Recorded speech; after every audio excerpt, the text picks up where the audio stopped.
Qué gusto tenerles nuevamente aquí en la Biblioteca Mexicana de la Fundación Miguel Alemán, en el curso 5 veces Novo, semejante a sí mismo, que nos imparte el maestro José Luis Ibáñez, y que en esta ocasión corresponde a las lecciones 4 y 5 de hoy martes 10 de abril y el próximo martes 8 de mayo, que trata en atención al hombre de teatro y de televisión, al productor oficial y privado, al dramaturgo, adaptador, traductor, al director de escena, al propietario y promotor de la Capilla de Madrid 13 en Coyoacán, un sitio original que no sobrevivió a su fundador, y además de algunos textos del cronista de un distrito federal que estamos olvidando.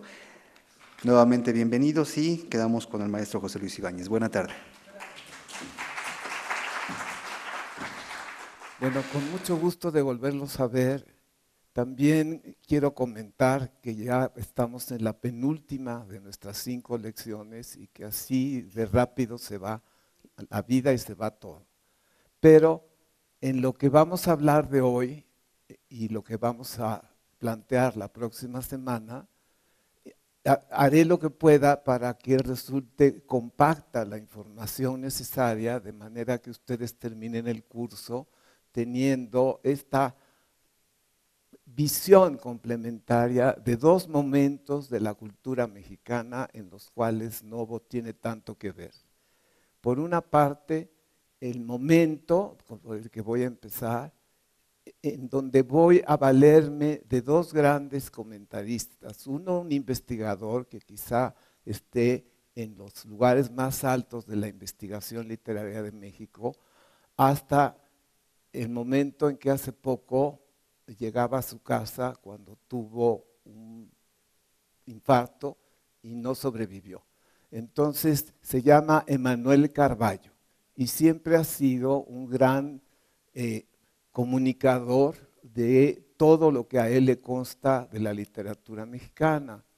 Cuando yo empecé a estar en los medios de teatro y de la universidad, entonces él estaba empezando a integrar lo que es una de las distinciones de toda su obra. El entrevistar uno por uno a quienes van haciendo la literatura de cada día aquí en México.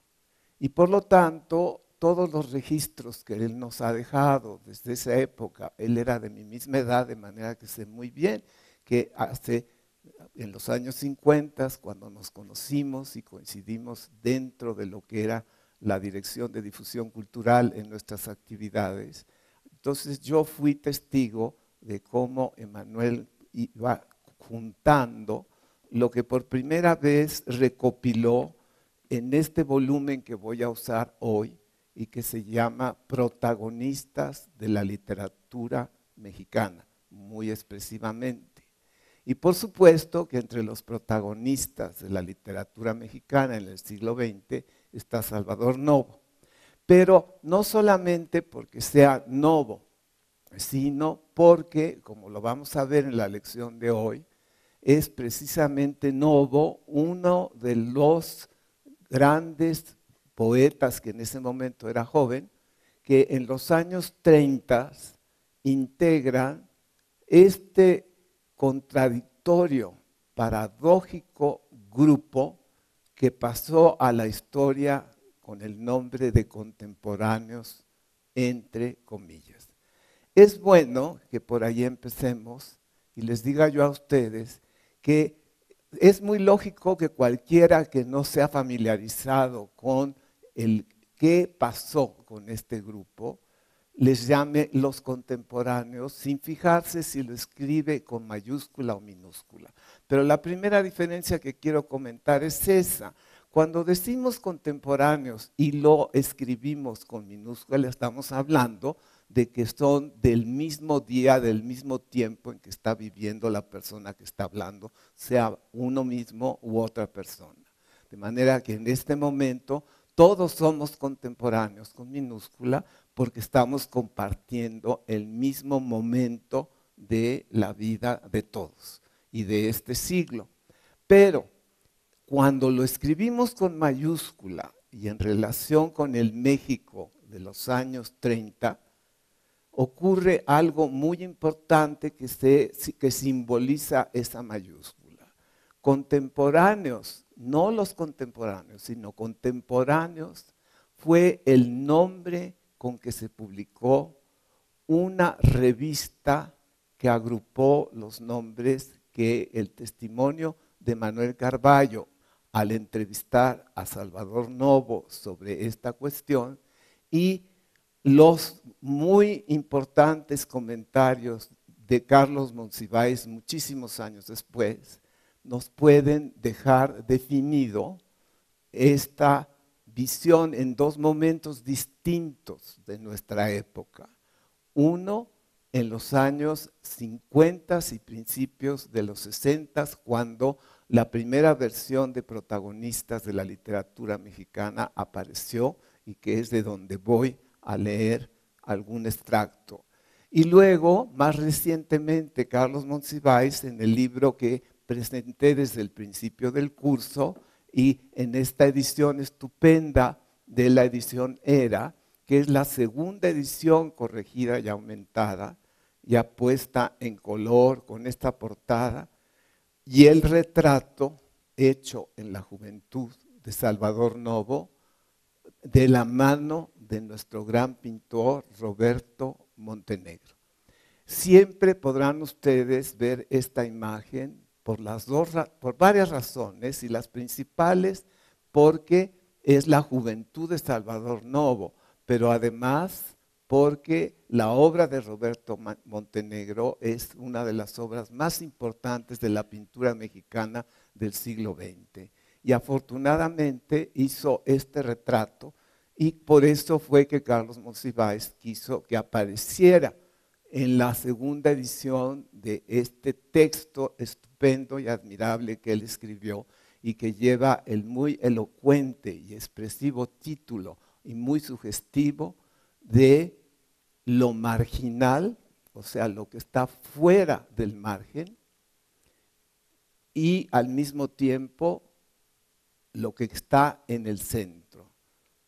A los dos lugares le da Carlos Monsiváis con este título en la biografía de Novo y en los comentarios que él hace sobre su obra y demás y sus características. Monsiváis le dio pues esta inmediata llave para entrar al libro mediante una contradicción, algo que para mí es característico de la vida, el quehacer y la personalidad del propio Salvador Novo. Las contradicciones para él eran esenciales, y lo contradictorio es prácticamente su respiración.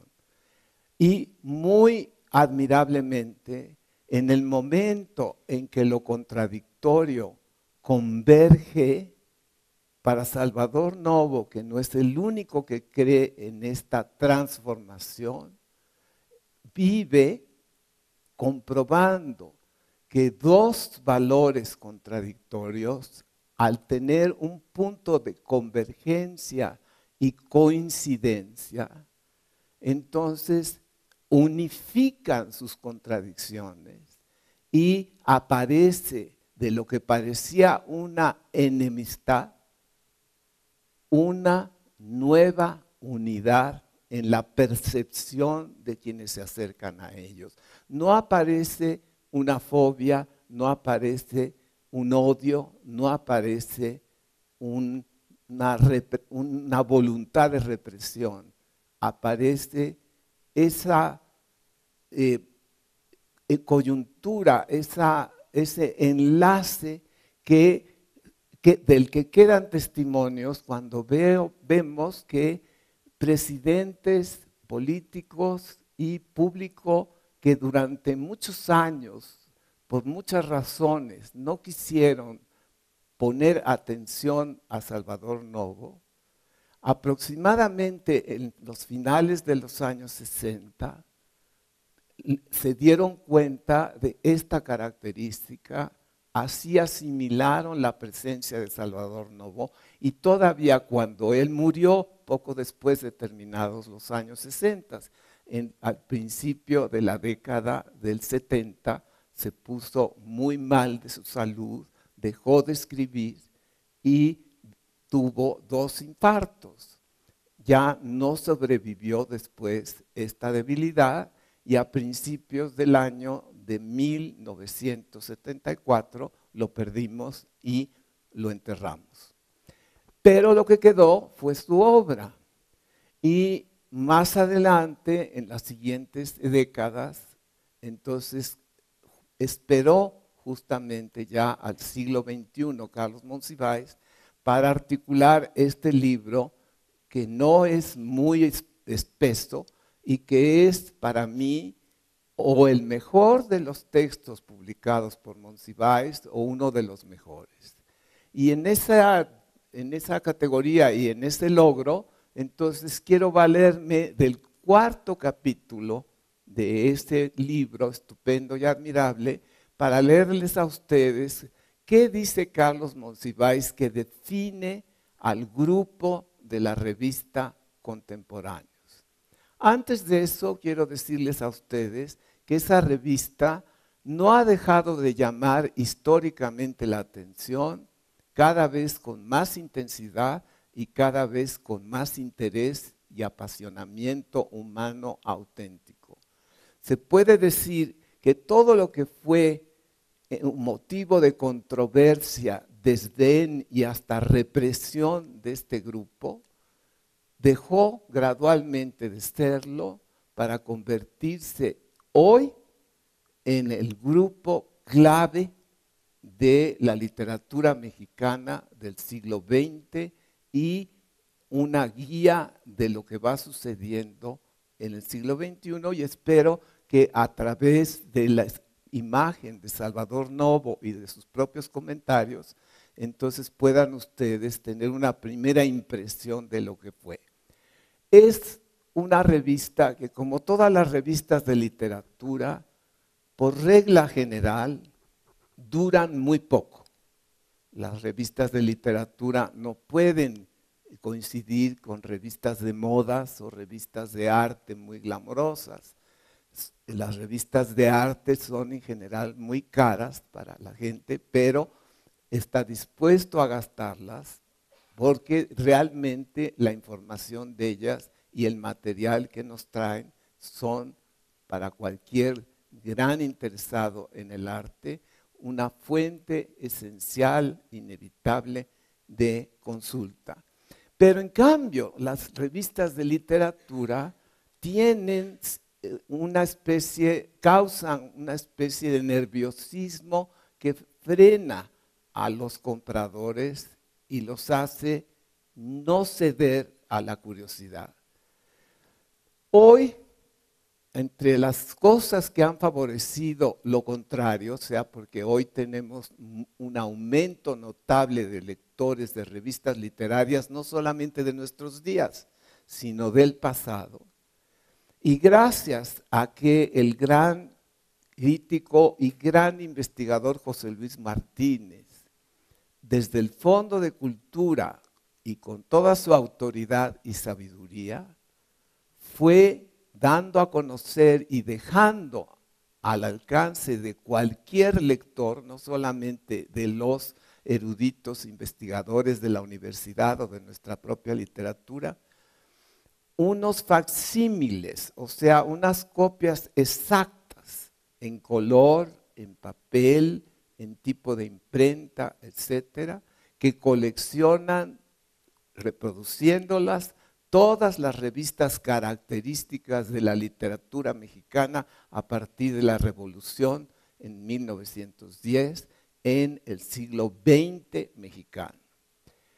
Yo quiero traer, antes de terminar el curso, en la próxima lección, algunos ejemplares de esas revistas para que las vean, y también verán ustedes un facsímil que pondré al alcance de ustedes para que lo puedan palpar, de lo que fue la revista Contemporáneos. Mientras mejores son las revistas de literatura, más se parecen a un libro que a las revistas de un salón de belleza.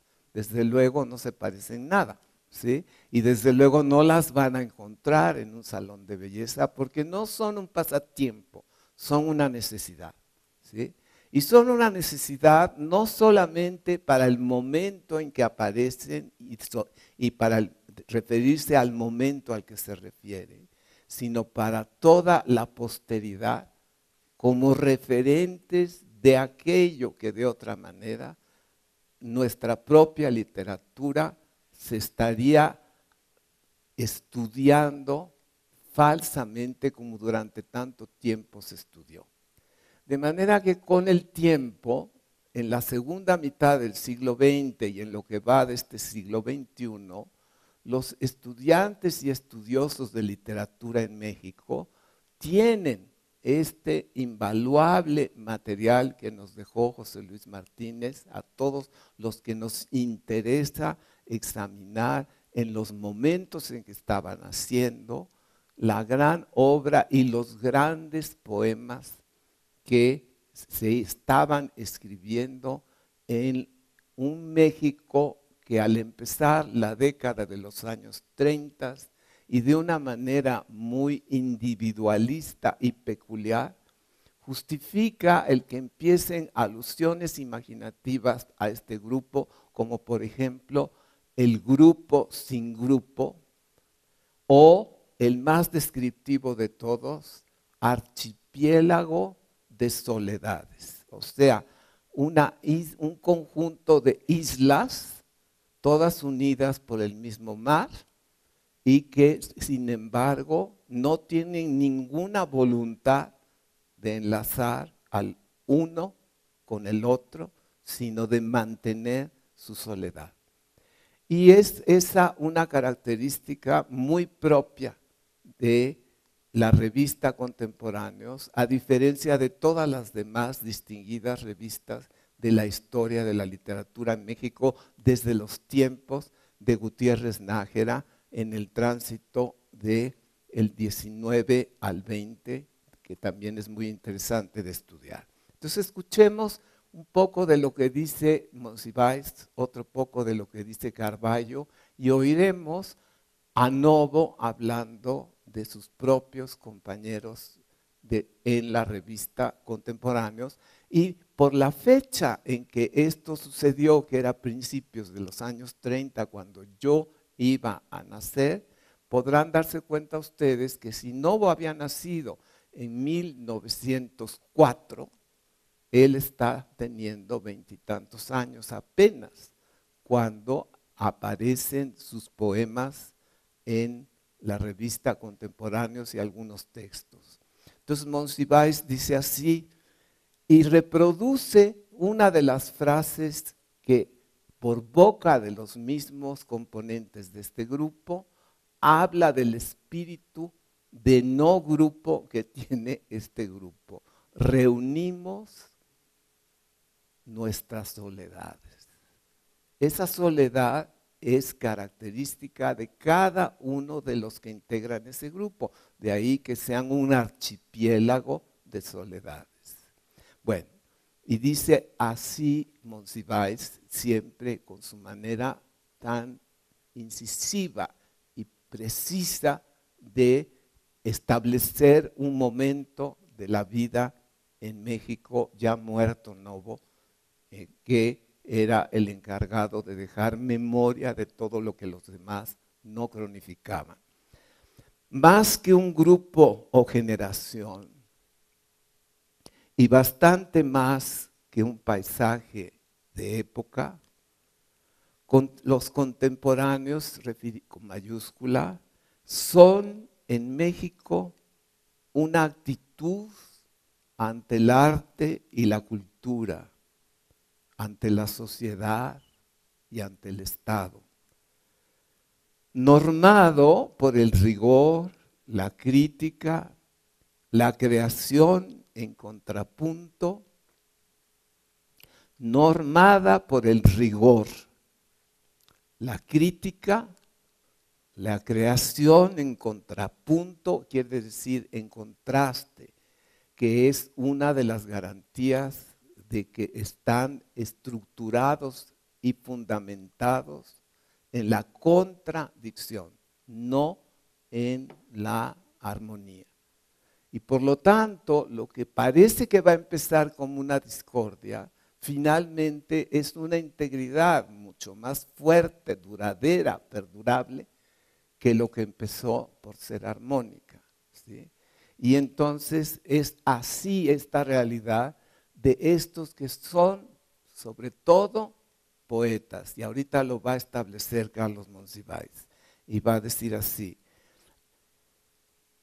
la oposición al chauvinismo, más o menos tenemos algunas nociones de que el chauvinismo es una forma de nacionalismo. Tomémoslo así por lo pronto, aunque la palabra viene de su uso en francés.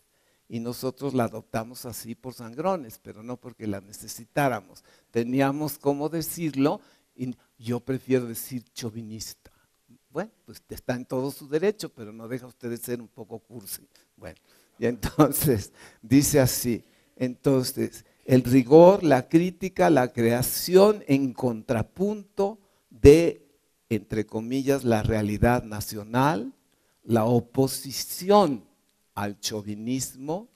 Recuerden ustedes que la década anterior, precisamente, la que va de 1920 a 1929, empieza por el movimiento muralista, que no puede haber mejor momento del nacionalismo, ¿sí? También es en esos años en que va ocurriendo la literatura derivada de la revolución y por los mejores narradores de esa revolución. Pero al llegar el cambio de los años 30, no sabemos inmediatamente qué sucedió.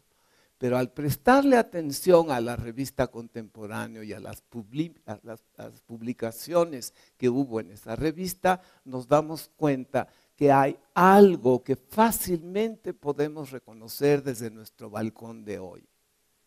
Que todos los escritores, a diferencia de los nacionalistas de la década inmediatamente anterior, todos los escritores, poetas y artistas de este grupo no son nacionalistas y que por lo tanto uno preguntaría, ¿y entonces qué son? Tienen desilusiones. Y una de las desilusiones características de todos estos escritores y artistas es el que dejaron de tener fe y confianza en la Revolución Mexicana, todos por diferentes motivos. No lo ocultaron y sí le dieron forma literaria a eso que es primero el desencanto y finalmente cuando se intelectualiza ya en un terreno más integrado el desengaño y que lo tienen todas las culturas y todos los movimientos históricos de cualquier país en cualquier momento del mundo. Hoy estudiamos todos esos momentos con una disciplina nueva que en el siglo XX prosperó y se arraigó. Es una actividad académicamente con derecho a interpretar y de interpretar por experiencia individual en contra de lo que hasta más o menos el principio del siglo XX siempre fue la supremacía de la ciencia histórica, que llegó a ocupar el altísimo lugar que durante tantos años medievales tuvo la teología católica cristiana. Esto llegó a partir del siglo XVIII en adelante hasta finales del XIX a tener historia con mayúscula en el nivel de supremacía. Pero la supremacía, conforme se acercan los años 30, va a tener la devastadora experiencia mundial que tuvo la humanidad cuando fue tomando conciencia de las consecuencias de eso temible que se llama fascismo y lo que fue el nazismo. Entonces, todo eso sucedió durante los años 30, pero no empezó a suceder en los años 30. Su historia ha sido siempre en la vida y vamos a referir solamente el momento en que la supremacía imperial de la figura histórica de Napoleón cayó de la cumbre a donde había ascendido por su propio esfuerzo y fama y no se volvió a levantar por muchos esfuerzos que hizo. Y para 1821 murió. Y curiosamente la coincidencia es que en 1821 nosotros, los mexicanos, adquirimos el derecho internacional de llamarnos república. O sea que se fijan ustedes cuántas convergencias, coincidencias se pueden tardar en alcanzar su nivel significativo. Pero ¿cómo no vamos a concebir que esto en nuestra nueva república y a lo largo del siglo XIX y hasta finales de las 2 primeras décadas del siglo XX, en nuestro país sean tan subjetivamente percibidas e integradas en una visión propia que necesariamente tiene que ser individual? Y entonces, en el mundo entero, al mismo tiempo, desde que cayó Napoleón, va siendo cada vez menos difícil para los académicos ganar el derecho de interpretar la historia. El ejemplo más notable que tenemos acá nosotros fue el de Edmundo Gorman, que cuando llegó aquí el exilio español a consecuencia de las huidas de las represiones de Franco, se refugió aquí. El conjunto de grandes maestros españoles, nuestra universidad tuvo la novedad justamente en los años 30 de recibir en su seno a partir de ese momento al doctor José Gauss y entre sus, digamos, alumnos estaba justamente Edmundo Gorman. Y cuando esto sucedió, el doctor Gauss vino a decirnos a nosotros lo que necesitábamos, que en las universidades de Europa y especialmente en España, él que era el gran alumno del filósofo Ortega y Gasset, nos dijo a los mexicanos y a toda la universidad desde entonces que se estudiaba en la disciplina que se llama desde entonces historiografía, la interpretación literaria de la historia. Y que entonces, por lo tanto, la historiografía es una idea. Y que al tener una idea y haber nacido de la humanidad, adquiría el derecho de ser reconocida como historia. Y que por lo tanto, había historia de las ideas del mundo que estábamos viviendo. Y el primero que tomó ese ímpetu con grandes ganas y lo volvió un éxito internacional que dura hasta la fecha, fue el doctor Gorman. Y Edmundo Gorman dijo, con este ejemplo, que yo creo que es el mejor de todos, como lección de qué diferencia hay entre la interpretación de la historia y la historia como ciencia. Dijo, 1492. Dijo, está muy bien, es una fecha y está documentada y está registrada, pero eso no dice lo que pasó.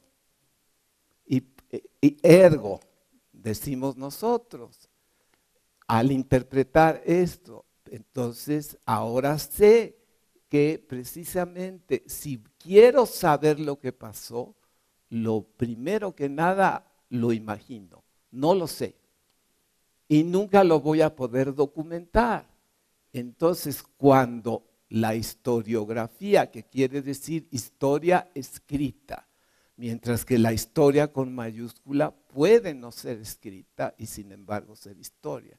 Registro del pasado documentalmente necesita fechas y comprobación de la vigencia y certeza de esas fechas. Si no, no se acepta como historia.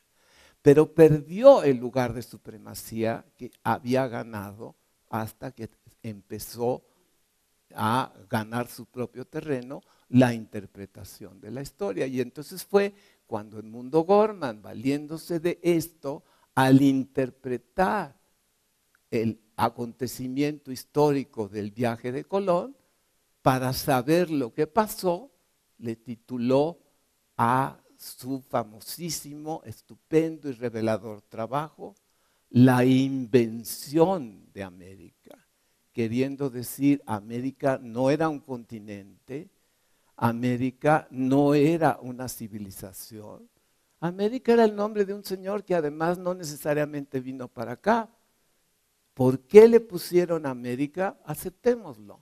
Pero eso realmente fue una idea y América es el nombre de una idea y no es en realidad un descubrimiento. Y todo esto lo planteó para siempre, sobre todo en el momento en que se estaba planeando la conmemoración de un centenario de lo que acostumbrábamos llamar descubrimiento de América. Y si ustedes se fijan en este año, van a ver cómo en México ya no se conmemora el descubrimiento, se conmemora el encuentro entre dos mundos, ¿sí? Uno antiguo que nos vino a conquistar y uno nuevo que fue conquistado y en el que se integró lo que estaba más allá del agua con lo que estaba de este lado del agua. Y así es como hemos llegado hasta este día. Entonces, en el encuentro entre dos mundos, estamos en un trabajo de historiografía. En el caso de un libro de historia nada más, están registrados los acontecimientos, pero si es del siglo XX y sobre todo de nuestra república y de nuestra realidad propia, entonces no es realmente más que un registro de hechos del pasado. A lo que Edmundo Gorman decía, está bien la fecha, está bien el registro, pero nunca vamos a saber mediante la historia qué fue lo que pasó. Eso solamente lo vamos a saber desde el punto de vista de cada uno de ustedes. O sea, lo que es más cómodo llamar subjetivo, pero que no dice realmente nada.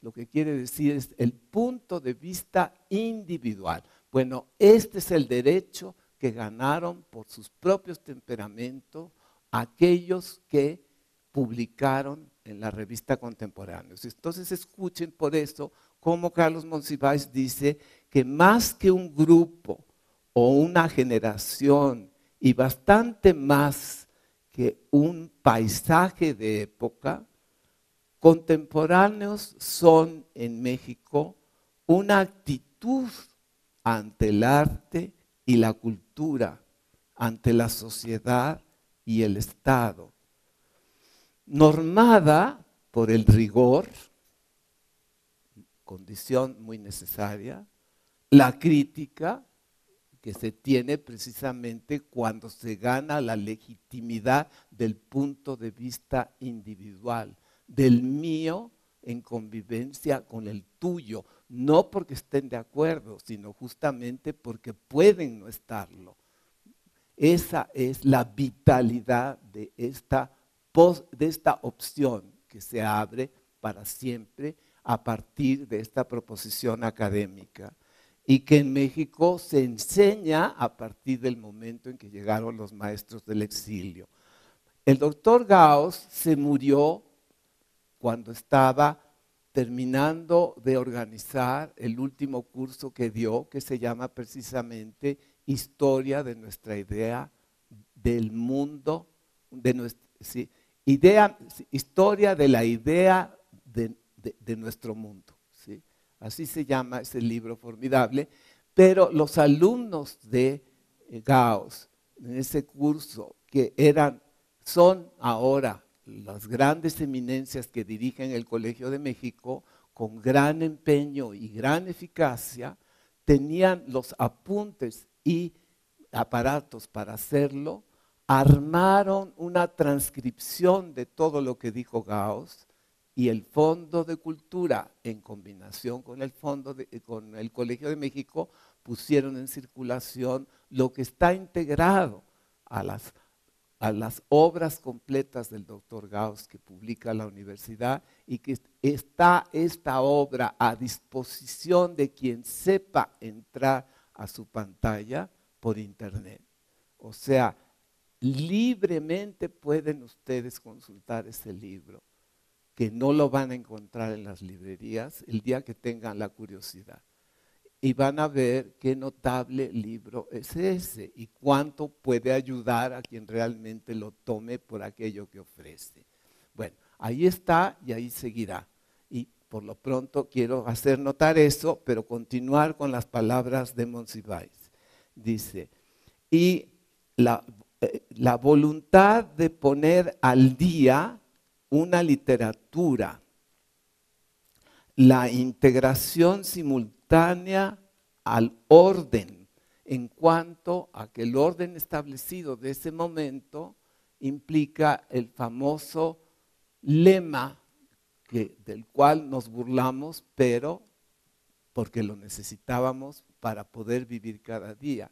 El que no está en el presupuesto del Estado, o sea, del gobierno, vive en el error.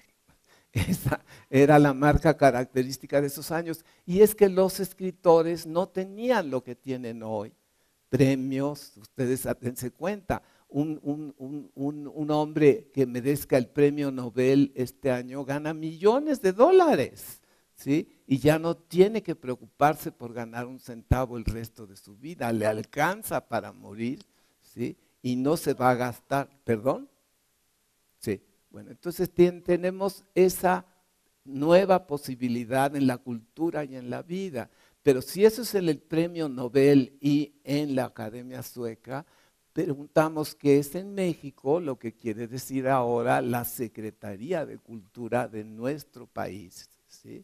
Bueno, pues es ahí donde hay un grupo que tiene la distinción de ser nombrado como el grupo del Sistema Nacional Vitalicio de Creadores, ¿sí? Son los grandes escritores que vivían o que estaban en México hasta que murieron. Y entre ellos eran Carlos Fuentes, era Gabriel García Márquez, era el propio Gabriel García Márquez, pues, y toda esta brillante, este brillante elenco de superestrellas que cambiaron el panorama de la literatura en México. Octavio Paz, por ejemplo, que ganó premio Nobel, etcétera. De manera que tenemos una realidad que ya no hizo vigente un día más el famoso lema del que no está en el presupuesto vive en el error. Pero uno que nunca tuvo que estar en el presupuesto del Estado fue Novo. Esa fue una distinción de él. Y se pudo comprar con su propia tinta y su propia manita por lo que escribía, trabajando para la publicidad, trabajando con lo que escribía. Entonces él se compró un Ford de los años 20. Y el poeta Pellicer, que también era del grupo de contemporáneos, era muy amigo de él. Los dos, tanto Novo como Pellicer, jovencísimos, eran compañeros en el edificio de San Ildefonso. Fíjense bien de quién, de Ramón López Velarde. Eran los dos alumnos. Y cuando Ramón López Velarde se murió a los 30 años, porque se mojó un día y no se secó, ¿sí?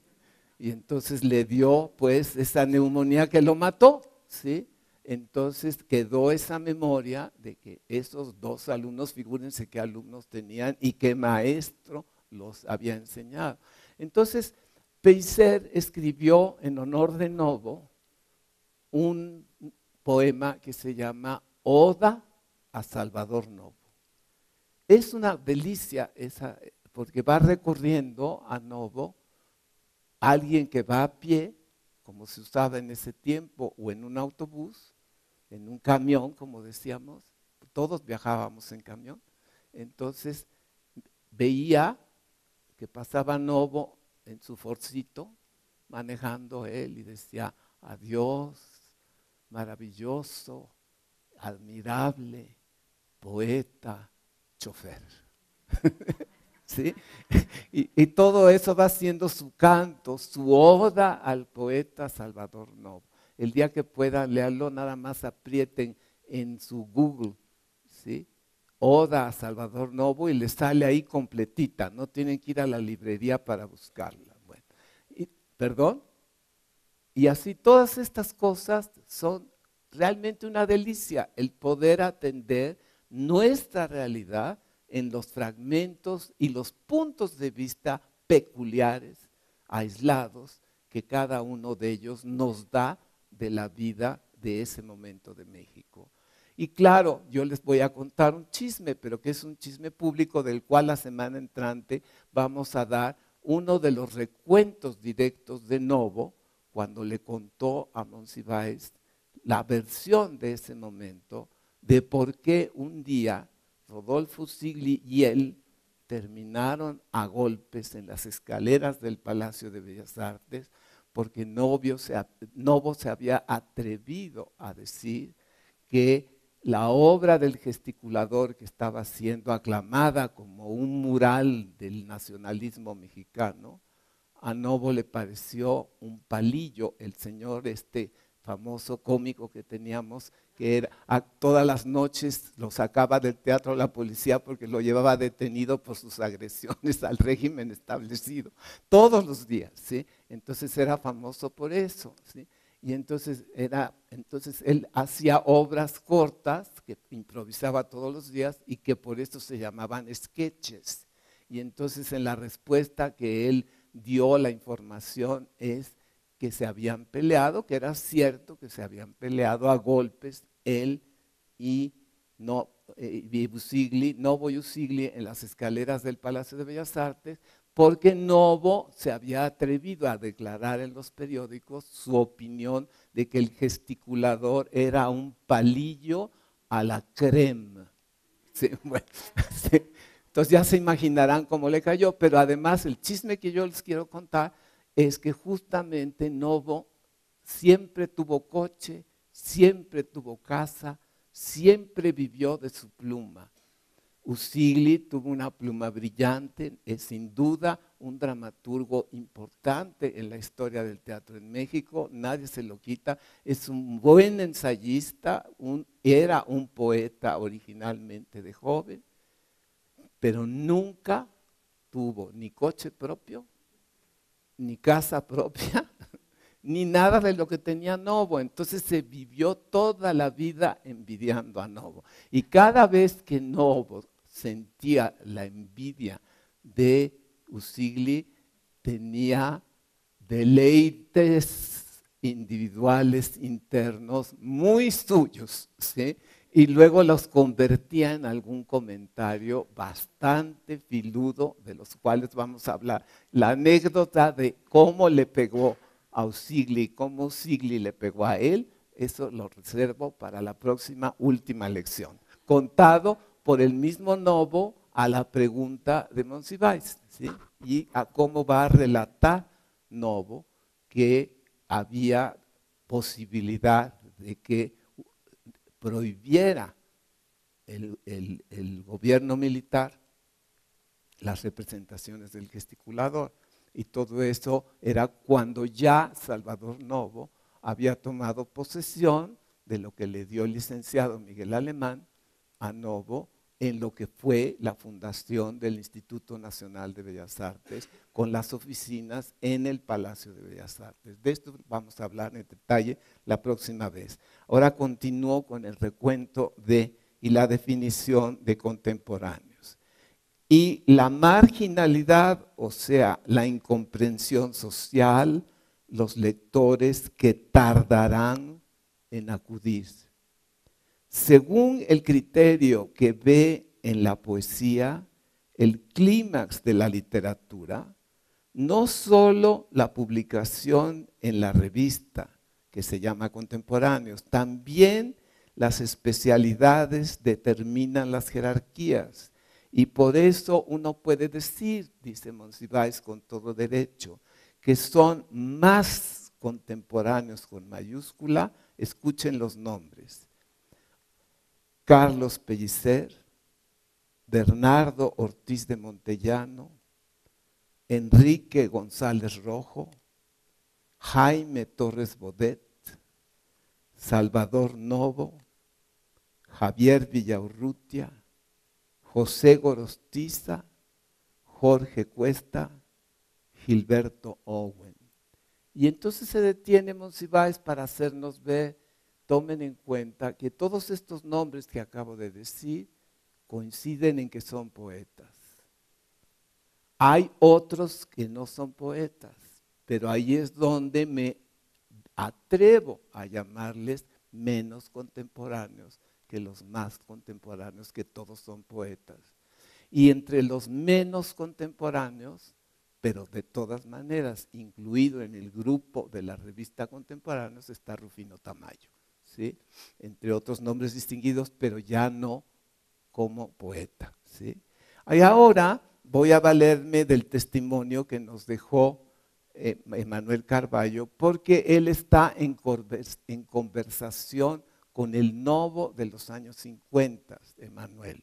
Y como protagonista de la literatura mexicana de entonces señala lo siguiente: después de la aparición del Ateneo de la Juventud, que fue un momento intencional de grandes jóvenes mexicanos que se atrevieron a desafiar el gobierno de Porfirio Díaz, fundando un Ateneo de la Juventud con material de la Grecia clásica antigua que don Porfirio había declarado ya por influencia de los franceses como algo caduco en la educación de los pueblos.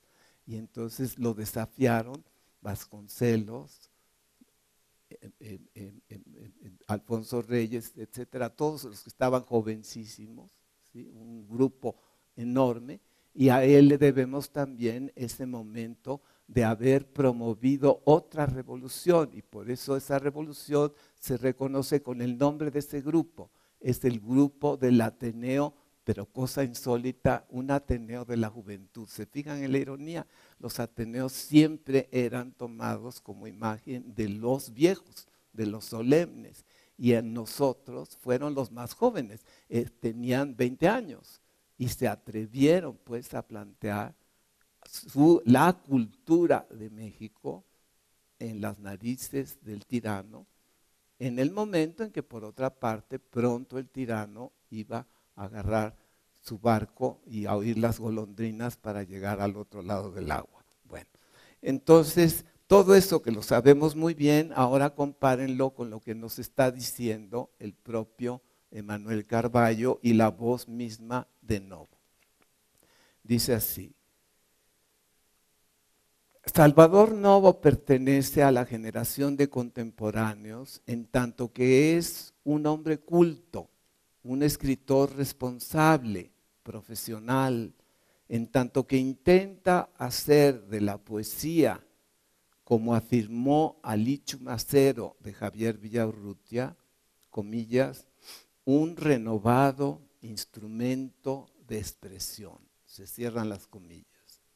Como poeta, dice Carballo, Novo soporta en sus comienzos los influjos determinantes y sucesivos de esos momentos. Cuando Novo empezó a escribir poesía, estaba llegando al clímax de su importancia histórica y su fama el nicaragüense Rubén Darío.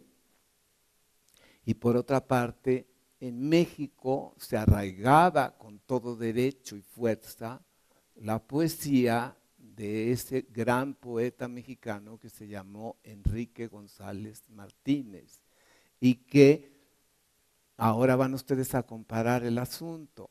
Rubén Darío adoraba a los cisnes y en toda su poesía hay cisnes. Entonces, en todo lo que derivó del nombre y del árbol de Rubén Darío, todos los países de Hispanoamérica hablaron de cisnes. Y por eso fue que cuando se quiso poner Enrique González Martínez a esto, dijo el famoso soneto que sigue siendo y estando en la memoria de los mexicanos. Tuércele el cuello al cisne de engañoso plumaje. Porque dijo él, es hermosísimo, pero lo que planteó Rubén Darío es algo muy ingenioso. Sí, lo reconoció toda la lengua y todo el continente. Que dijo Rubén Darío que a él el cuello del cisne es algo que le interroga, o sea, visto como un signo de interrogación, ¿sí?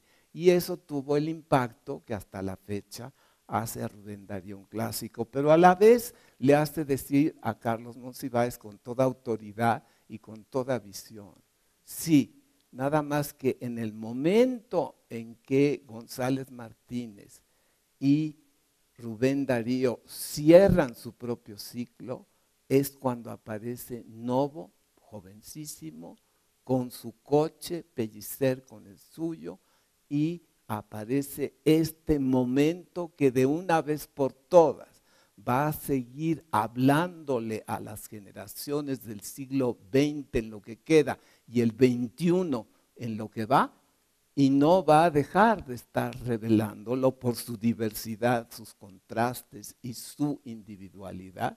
No va a ser mucho más significativo que todo lo que presidió. Tanto es así que el propio Octavio Paz, que no admiró en todo a Salvador Novo, dejó testimonio estupendo de decir, pero fue Novo el que primero que nadie en México trajo, traducidos por él al español, a los poetas de América en los Estados Unidos, con su nuevo lenguaje, sus nuevas proposiciones, y las integró al diario, a la crónica, al periódico, a todo lo que fue el lenguaje de nuestra vida literaria mexicana aquí en nuestro nuevo país. De manera que con toda esta carga, la figura de Novo cada día resulta mucho más inevitable de estudiar, tanto para el nuevo como para el viejo, tanto para el debutante como al consagrado, tanto al homenajeado como al anónimo. Es algo que no deja de irradiar sus propios mensajes porque los emite.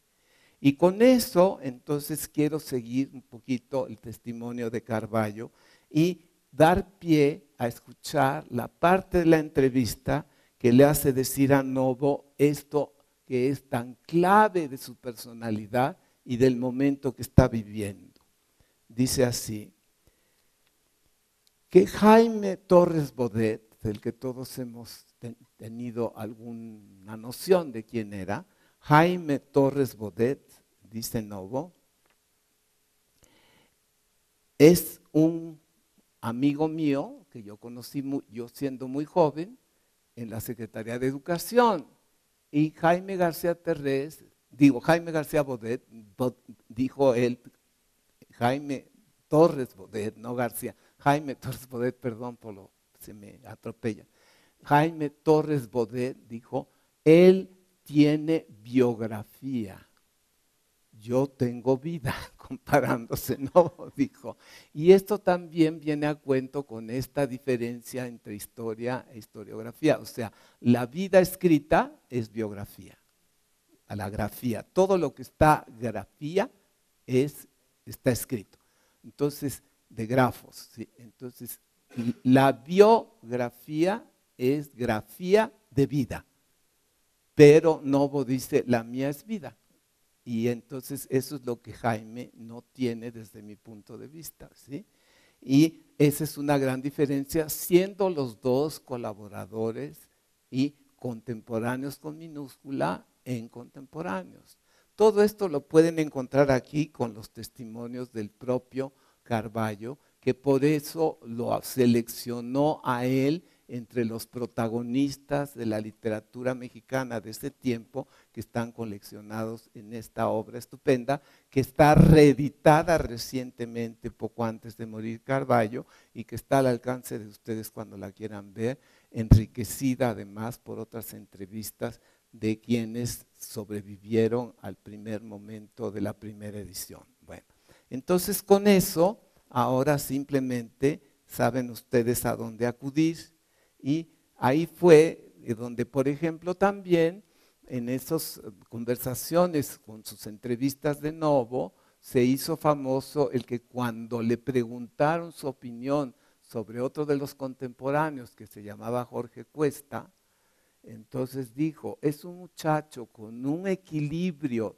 tan peculiar que cuando se acerca a ti, tú pierdes tu propio equilibrio, ¿sí? Y es muy cierto, es una magnífica descripción de Jorge Cuesta. Jorge Cuesta era un químico, poeta,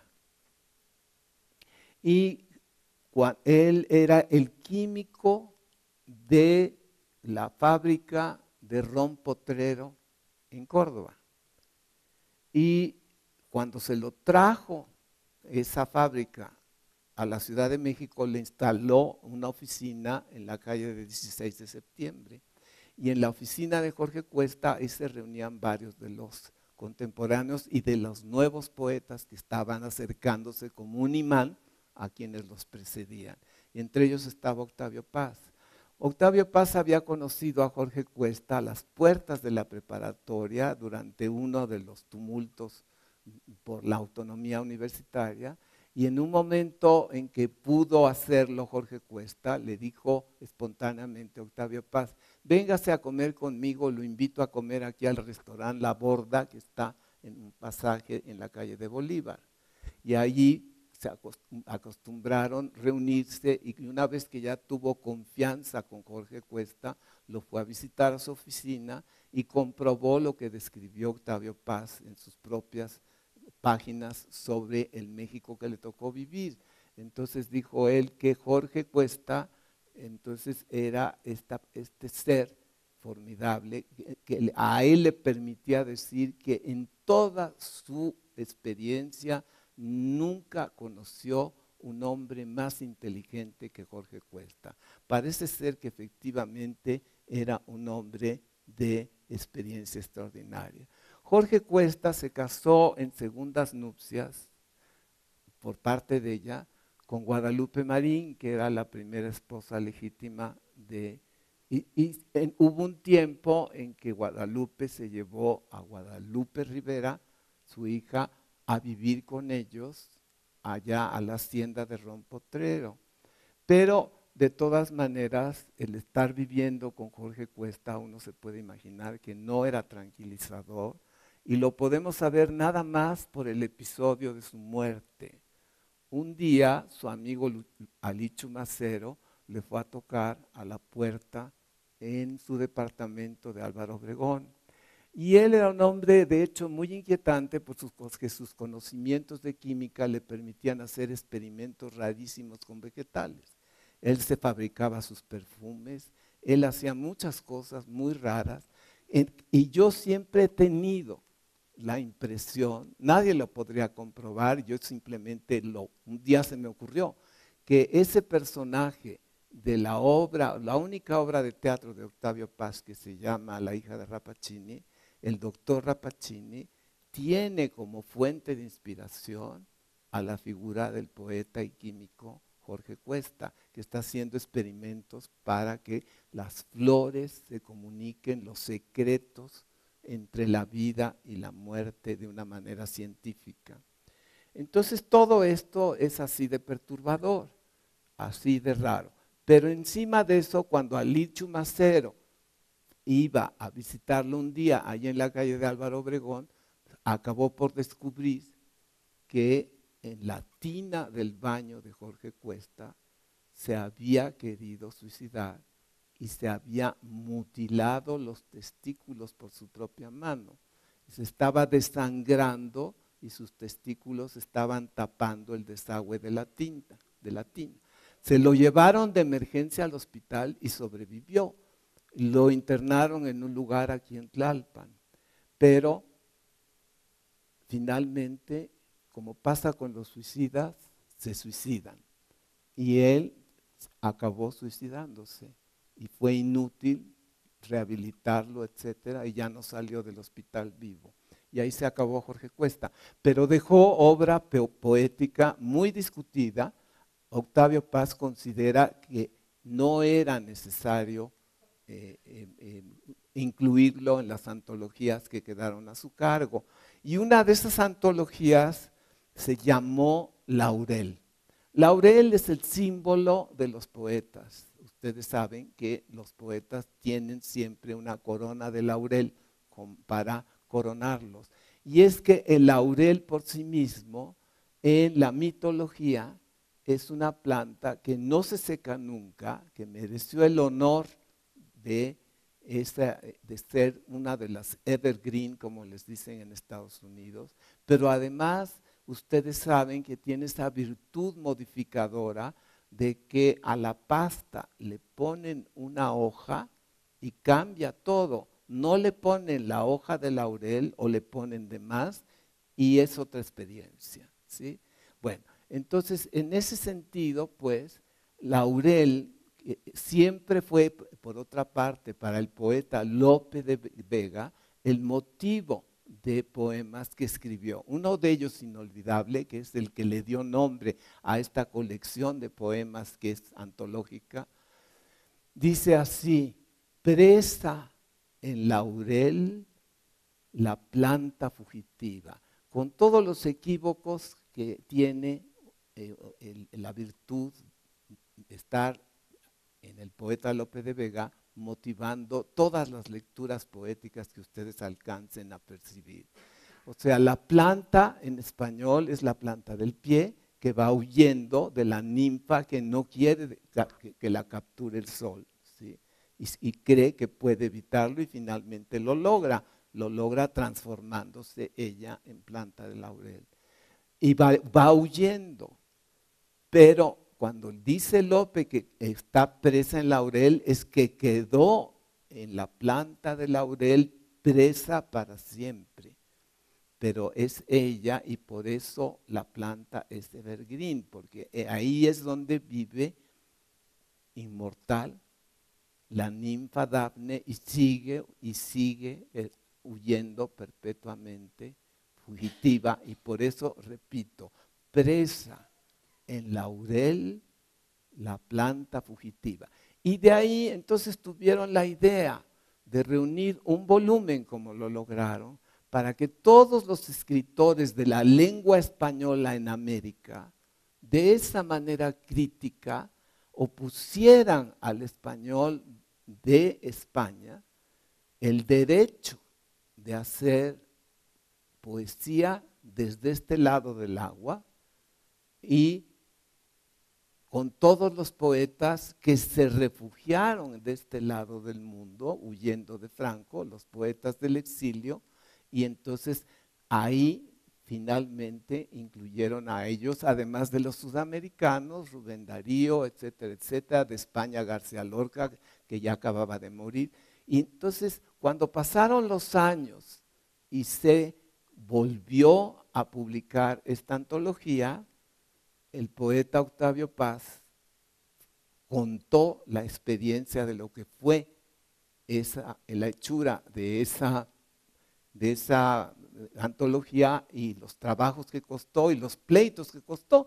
Entre ellos, por ejemplo, el famoso legendario que nunca se concilió entre Octavio Paz y Neruda, a golpes, pero ellos sí de veras fuertes. Y nunca quiso Neruda doblar las manos. Y aunque Octavio le ofreció un día que coincidieron en un viaje y mediante sus esposas que se reconciliaran, Neruda nomás no quiso. Imagínense el calibre de las dificultades. Bueno, el caso es entonces que sin embargo ahí está la antología. Y en esa antología entonces Octavio quiso contar al final, para cuando se la encuentren, ¿sí?, su propio testimonio y su interpretación de ese momento y de esa experiencia. Y es en ella donde definió el caso de Salvador Novo. Y en eso dijo, Novo fue el primero que trajo estos poetas, estos signos, y eso fue lo que cuando Monsiváis todavía no lo conocía personalmente, a él y a José Emilio Pacheco, lo sedujo sin resistencia desde la primera vez que lo leyeron. Después ellos se volvieron los cronistas de Novo, después se distanciaron de él y finalmente se reconciliaron. Y fue cuando ya se reconcilió Monsiváis con él y con Octavio Paz después, cuando escribió este libro del cual estoy leyendo sus propios testimonios. Y es ahí cuando hablan pues de Torres Bodet también, de todos los estos participantes, de toda esa hechura de Laurel, etcétera, etcétera. Todo eso está contenido tanto en el relato de la entrevista de Carballo como en el testimonio de Octavio Paz. Y en otro lugar donde hay esta colección de memorias contadas por admiradores o cronistas del propio cronista Salvador Novo, hubo un estudio en Coyoacán, vecino de lo que fue la casa de Salvador Novo, más bien que ocupaba una parte del terreno de lo que fue la casa de Salvador Novo, que en honor de él, el matrimonio Pérez Jácome estableció un estudio y una capilla Salvador Novo allá adentro. Y la consecuencia es este libro que tiene esta fisonomía y que recibe el nombre de Historia y Leyenda de Coyoacán. Y lo presenta el propio Salvador Novo, diciendo que en este año de 1971, cuando está escribiendo esto, cumplo 30 de vivir en Coyoacán, casi la mitad. No podría decir si la más feliz, pero sí la más fecunda de mi vida. Un balance somero señala en esos años algunas fechas importantes en mi carrera de escritor. 1946, Premio Ciudad de México por la Nueva Grandeza Mexicana, escrita en el estudio que entonces construí al fondo del jardín para aislarme a escribir mis memorias. Tarea interrumpida y no aún reanudada. En 1947, al colaborar con Carlos Chávez en el lanzamiento del Instituto Nacional de Bellas Artes, 3 obras teatrales escribí en la tranquilidad de Coyoacán. Don Quijote en 1947, especialmente dedicada al teatro infantil de esa época. Astucia, que es el nombre de un personaje muy famoso del siglo XIX, que con ese apodo circuló en toda la vida de esta ciudad, de esta cultura, durante el siglo XIX, y que fue novelizada su biografía por uno de nuestros grandes narradores. Salvador Novo, que admiraba mucho esa novela como lo merece, la transformó en obra de teatro y le dio de esa manera una divulgación para las temporadas de teatro de secundaria que la Secretaría de Educación mandaba al Palacio de Bellas Artes, ya con las actividades presididas por el nuevo coordinador del Teatro de Bellas Artes, que era Salvador Novo. Dice, Astucia en 1948, y ahora viene lo propio, lo egoísta, y La culta dama. Una obra de teatro que estrenaría con gran éxito, dice él, en 1950. Como de eso vamos a hablar la próxima lección, nada más la presento y la dejo en suspense. 3 años más tarde, aprovecharía la experiencia teatral adquirida en Bellas Artes para abrir en el Coyoacán a un apacible y provinciano de 1953, esto es contado por el propio Novo, no sé, es más atractivo. Un pequeño teatro que se llamaba La Capilla, que con su restaurante anexo ha sido desde entonces mi refugio y mi centro de operaciones. Cuando el 20 de enero abrí La Capilla con la obra italiana que rebauticé El presidente hereda, una obra italiana que él compró los derechos y la trajo a México, era difícil localizar entre calles de tierra mal iluminadas lo que fue la calle de Madrid número 13 en Coyoacán. Todo mundo acudió, sin embargo. Dejo para otro lugar, de que hablaré adelante, los detalles de la ya larga vida social y política de La Capilla. En ella reanudé la creación teatral. De 1953 en adelante escribí y produje en La Capilla una obra sobre su experiencia periodística de la corrupción periodística que hay en México, que se llama A 8 columnas, refiriéndose a las noticias. Después escribió también allí sus propios diálogos, en donde hace una sátira de figuras muy importantes de la historia, de la literatura, del arte mexicano y de la actualidad de aquel tiempo, que fueron muy aplaudidos y que ahora son no igualmente significativos porque son obras más bien de circunstancias, ¿sí? Y al ser de circunstancia cambian las circunstancias y cambian esas obras. Bueno, entonces ahí nada más vale la pena no perderlas de vista.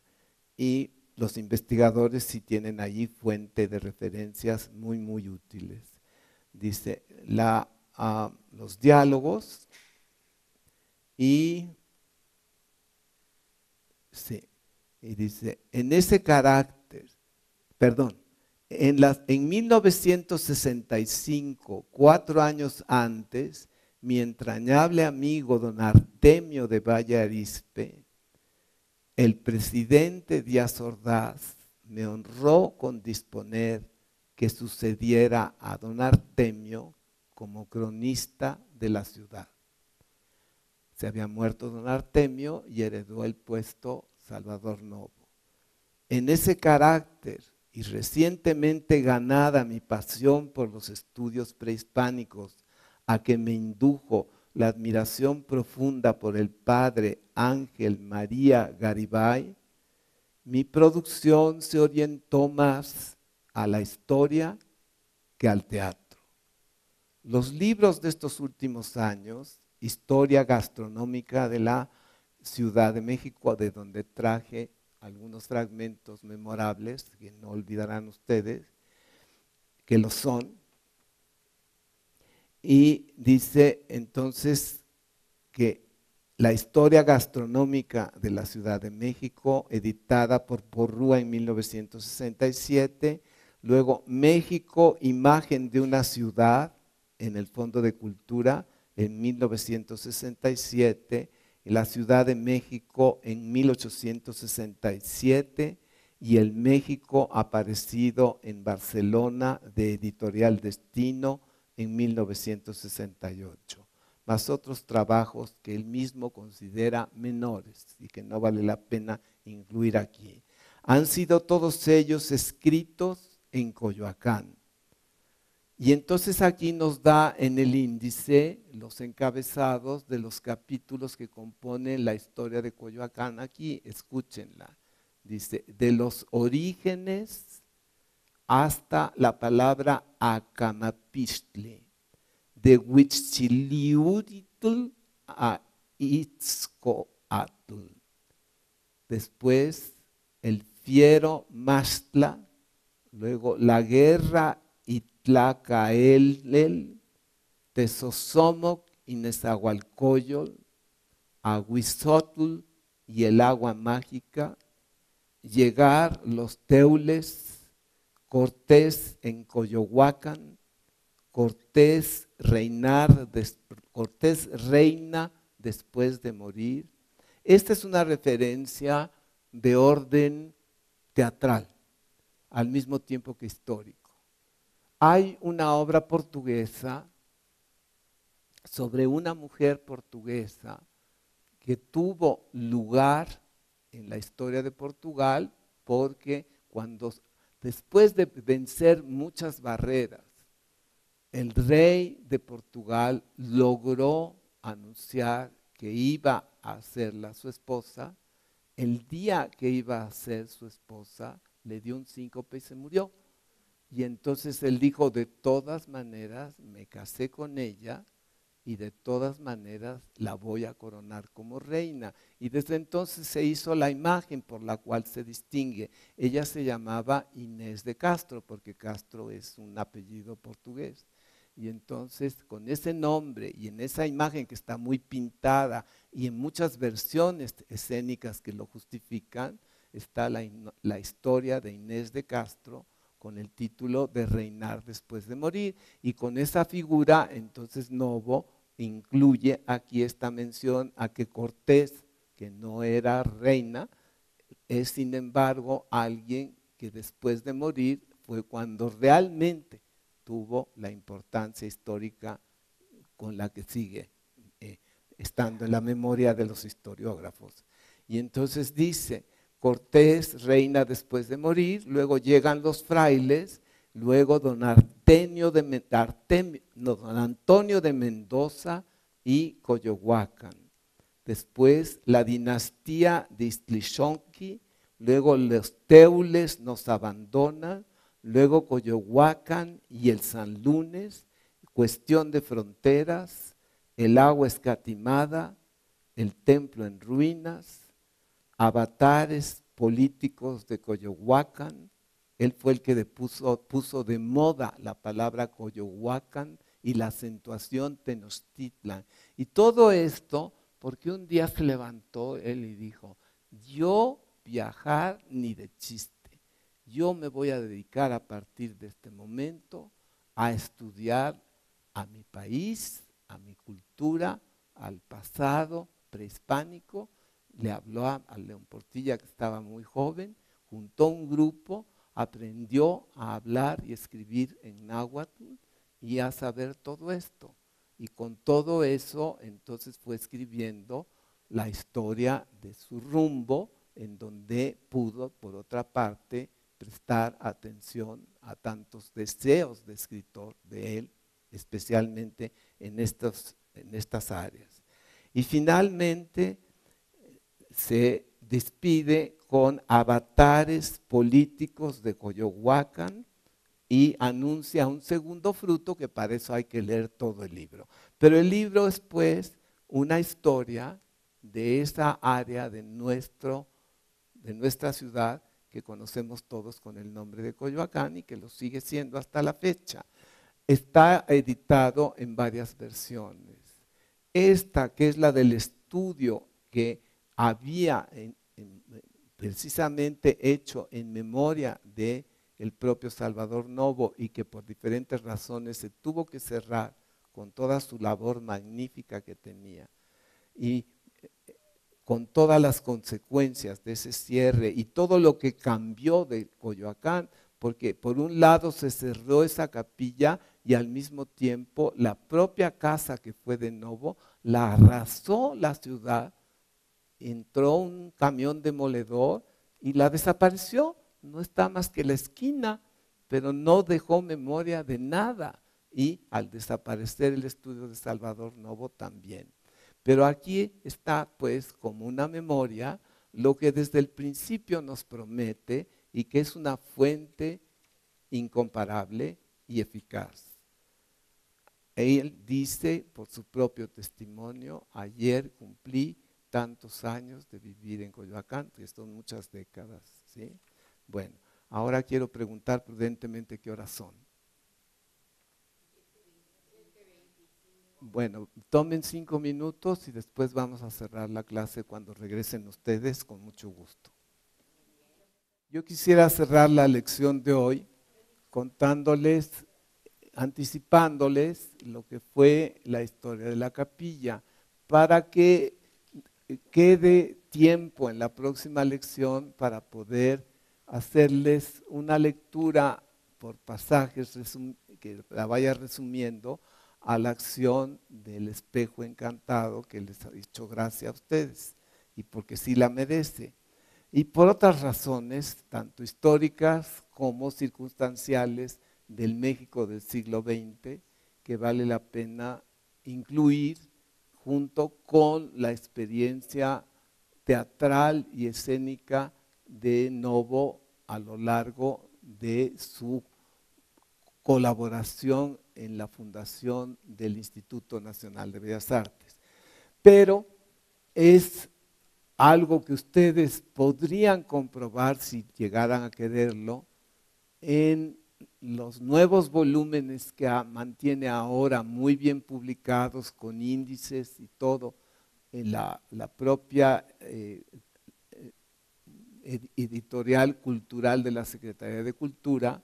Entonces lo que fue antes nombrar fácilmente con el nombre de Conaculta, entonces publicó justamente estos accesos a la vida en México, que son los volúmenes con los cuales está coleccionado muy bien todo lo que Novo dejó escrito de la vida diaria de Salvador Novo como un miembro de la vida en México de esos años. Ya conforme se acercaba al final del sexenio del presidente alemán, o sea, hacia 1952, y ya con muchos escándalos dentro de su propia labor administrativa, Novo había logrado marcas que difícilmente igualaría ningún otro funcionario.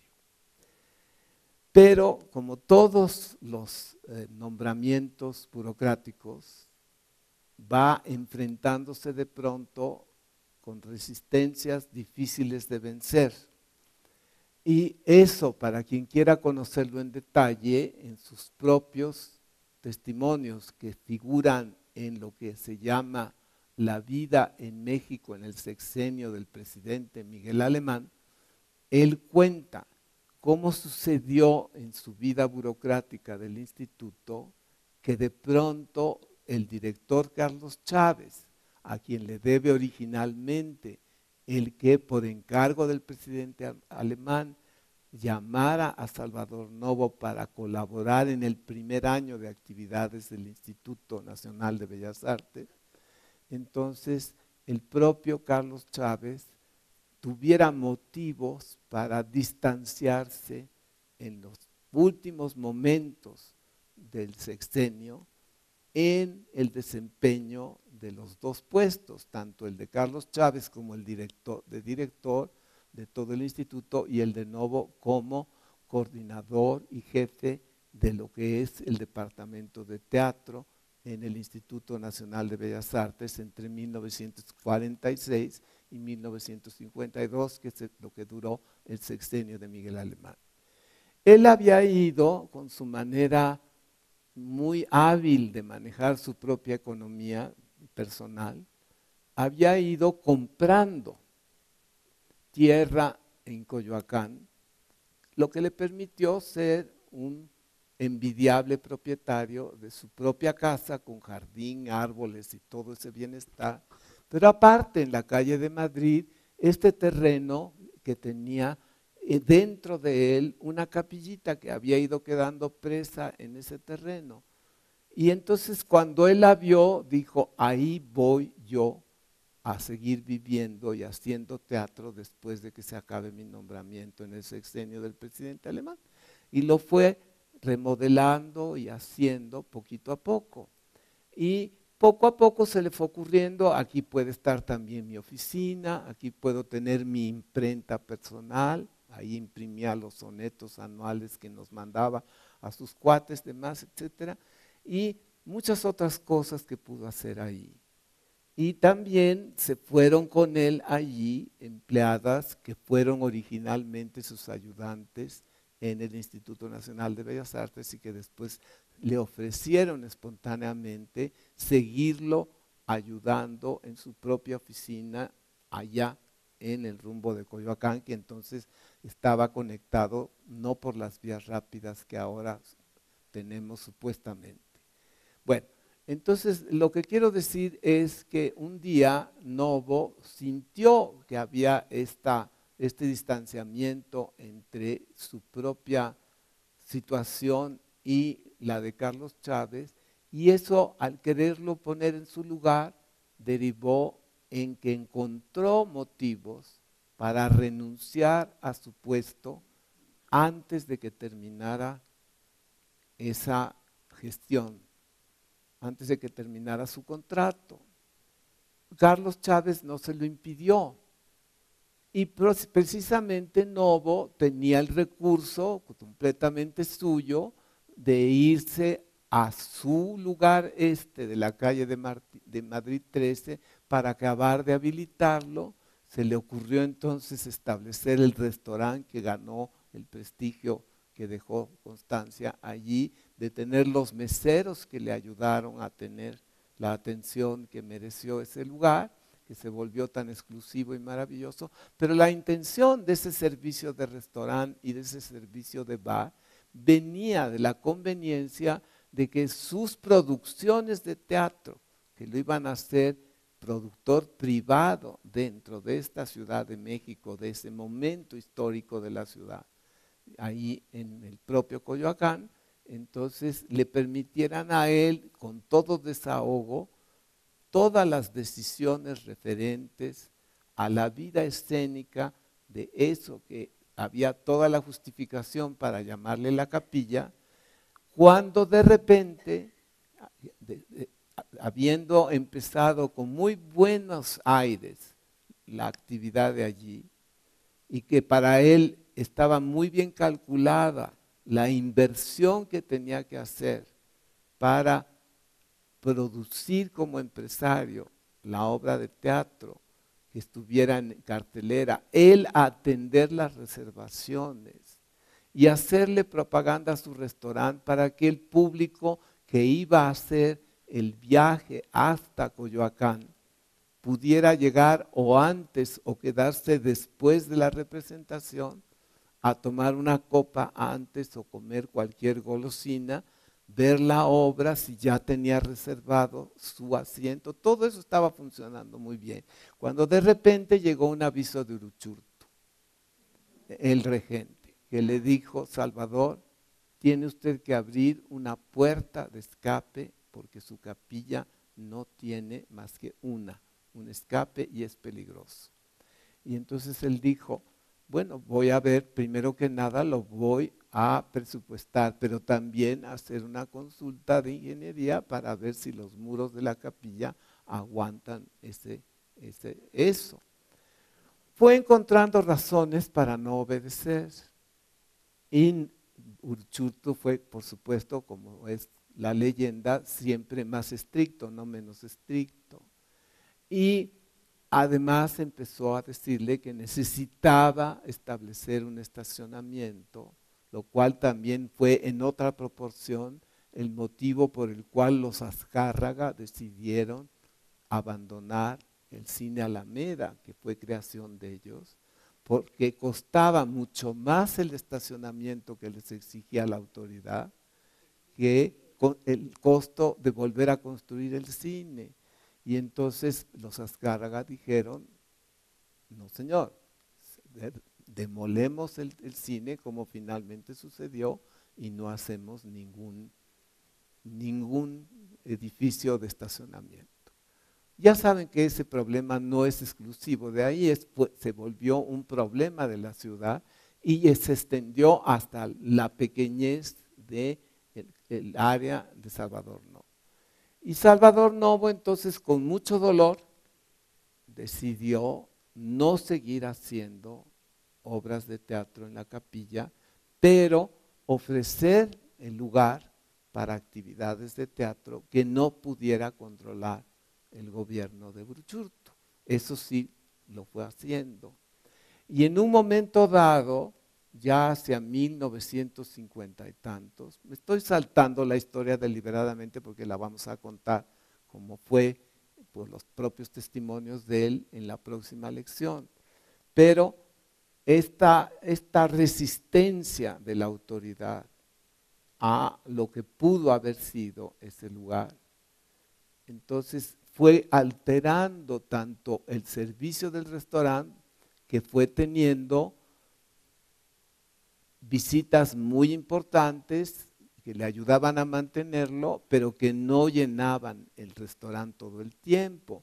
Y cuando el teatro estuvo abierto en la noche, entonces había una clientela interesante, pero además el pianista de la capilla se apellidaba de Flores y era el más chico de los hijos de la actriz Marilu Elízaga, que trabajaba con Novo allí en una famosa obra que se llamó 13 a la mesa. Y en esa obra, con Marilu Elízaga, trabajaba Ofelia Guilmain. Y resultó que un día se casó Ofelia Guilmain con el hijo de Marilu, ¿sí? En pianista. Y entonces también eso, Ofelia empezó a tener éxito estelar con su propia carrera, se fueron por su lado y ya también eso salió de la capilla dejando esta memoria, y Marilu a su vez tuvo que trabajar con toda la demanda que tuvo también la televisión.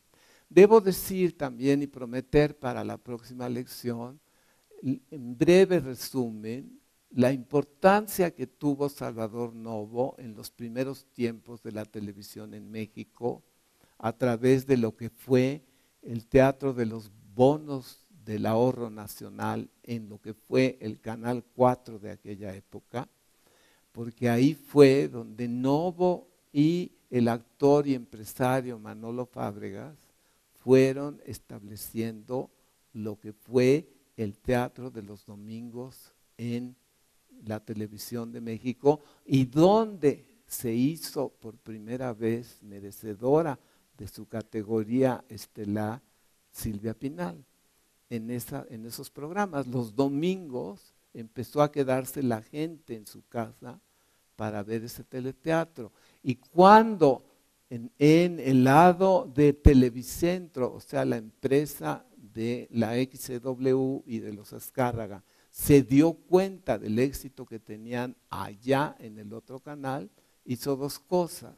Lo primero, con urgencia, es producir su propio teleteatro. Entonces había dos teleteatros, el de bonos del ahorro nacional en aquel canal y el del Canal 2, que se llamaba Teatro Bonsoir.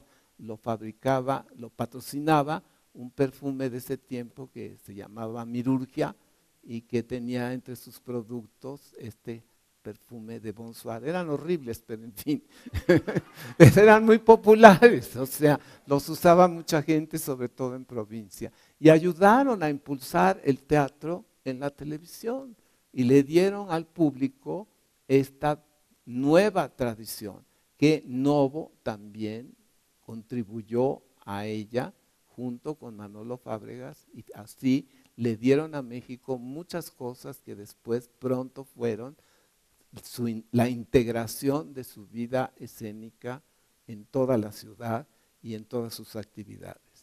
Pero regresando a la capilla, curiosamente, en el año de 1958, cuando ya la capilla no era ni sombra de lo que había logrado ser al principio, un día Novo anunció que había traducido una nueva obra francesa que era motivo de controversia y que él la había querido poner ahí en su capilla y que la abría para esa obra.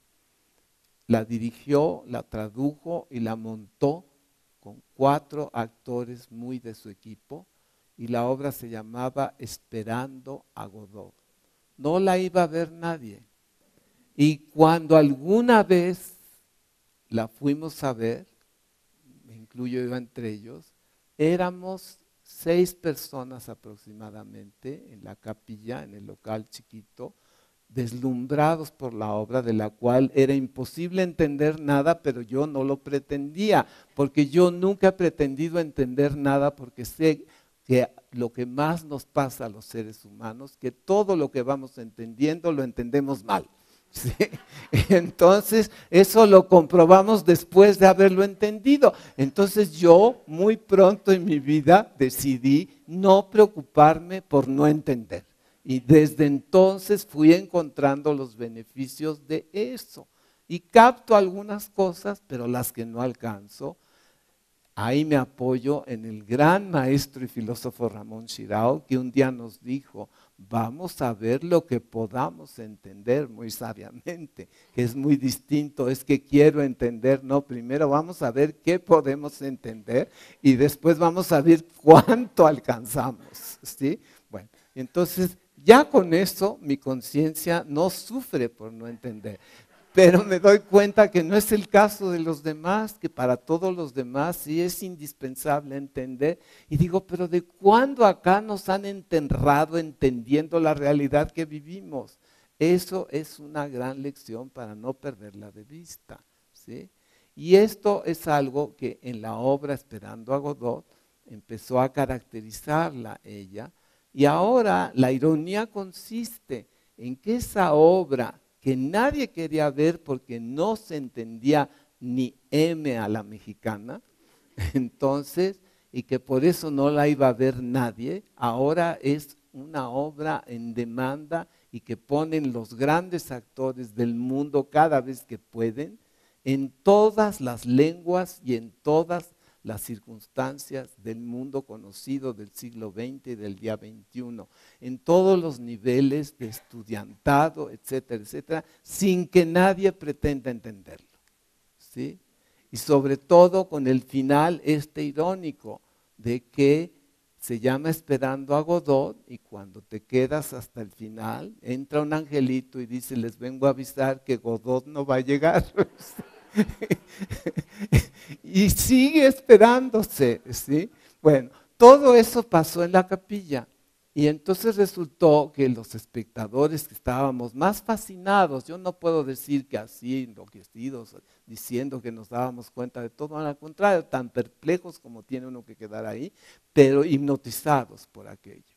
Y también siendo testigos de uno de esos momentos en que Novo se adelantaba a todos los artistas, fueran de la poesía o de la cultura que estábamos viviendo ya nosotros. Y mis compañeros en las butacas eran el escritor Juan García Ponce, su primo Miguel Barbachano Ponce, sus novias, las que después fueron sus esposas, el director Héctor Mendoza y yo, que éramos un grupo que siempre andábamos juntos y salíamos a todos lados y estudiábamos juntos y estábamos todas las horas del día juntos, todos. Por supuesto que todos decían que éramos un menage descarado y degenerado terrible, pero pues a los demás ¿qué les importaba? ¿No? Si era por envidia, pues nunca nos propusieron participar. El caso es que así sobrevivimos, se casaron, tuvieron hijos, cada quien vivió sus propias desgracias. Juan se enfermó de arteriosclerosis y de eso murió, etcétera, etcétera. Y de cada quien podemos contar una biografía muy dramática. Yo he sobrevivido, lo cual no quiere decir que mañana no me pasen cosas espantosas, ¿no? Pero bueno, hasta ahorita he podido sobrevivir y tengo el enorme gusto de poderles dar estos testimonios a ustedes, porque si algo tienen es que esto, como les cuento, así sucedió. Y entonces a Novo le gustaba saber que estábamos ahí, muy poquitos, pero con muchas ganas y muy solidariamente. ¿Sí? Y entonces él tenía eso, cuando él estaba en contacto con los nuevos, no se aburría y siempre le daba gusto estar entre los nuevos. Lo contrario le pasaba en todas partes, se aburría muy fácilmente y cada vez que se aburría, entonces su mente de poeta y su capacidad ingeniosa irrefrenable le hacía escribir y decir cosas que luego él decía, Así he sido toda mi vida. Cuando me doy cuenta, ya dije o ya escribí la que ya no puedo retirar. Pero ahora les quiero decir, y con eso me quiero despedir el día de hoy, el fragmento de un momento del propio Novo, citado por Monsiváis, cuando cita una carta que encontró otro colega, donde Novo confiesa que está en crisis. Y esa carta está dirigida a Federico García Lorca. Y esa carta, entonces, dice, resumidamente, Federico, yo ya no quiero vivir en México. México no es ya el lugar para mí. Entonces te quiero preguntar humildemente, ¿tú crees que yo pueda vivir de mi trabajo allá? Puedo ser corrector de pruebas, como lo fue Augusto Monterroso cuando llegó por primera vez aquí a México, cuando inventó el cuentecito del dinosaurio. Él era el corrector de textos en la revista Universidad de Difusión Cultural allá en nuestra universidad. Nadie sabía que iba a llegar a ser la celebridad que llegó a ser. Pero así pasa con todos ellos. Todos iban a llegar a ser de García Márquez y Octavio Paz para abajo, pero todos tienen enormes méritos y sobra decir que es impresionante cuando uno ve la cantidad de estos jóvenes que llegaron a ganar los premios más importantes de la lengua española en el siglo XXI. Elena Poniatowska, José Emilio Pacheco, etcétera, Sergio Pitol, etcétera. Estamos muy orgullosos de eso. Y en relación con eso, expresó a su amigo Federico García Lorca Novo que ya no quería estar aquí. Voy a tratar de encontrarlo acá, si no lo puedo leer la próxima vez. Pero yo lo tenía apartado para poderles leer a ustedes esto. A ver, nada más que a la hora de la hora todo se esconde. Sí. Pero ahorita les voy a decir. Perdón, ya para poder cerrar, siquiera con unas palabras de Novo, una lección más, antes de llegar a la última lección de nuestras 5. ¿Sí?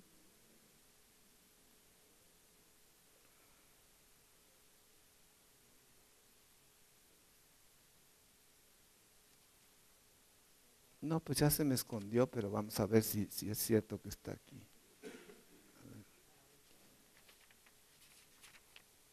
Es un parrafito, pero está muy bien y Monsiváis la incluyó y entonces aquí está, aquí dice, querido Federico, la vida en México se ha vuelto insoportable para mí. Es indispensable e inaplazable que me marche y tengo miedo de la dura lucha en los Estados Unidos. Mi deseo de ir a España se agrava y me obsesiona. ¿Crees tú que podría ganarme allá la vida, una mediana vida? Puedo dirigir ediciones, traducir libros, enseñar inglés, en último caso escribir en los diarios o corregir pruebas en una imprenta.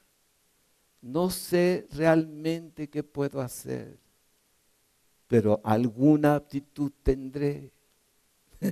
Fíjense quién habla. Alguna aptitud tendré para que vean ustedes cómo es inevitable la crisis para cualquier humano, sea quien sea y quien vaya a llegar a ser. Dice. Entonces, después de decir esto, no sé realmente qué puedo hacer, pero alguna aptitud tendré. No puedo vivir más en México y ningún país me atrae como ese mío, por la lengua, la española. ¿Sí?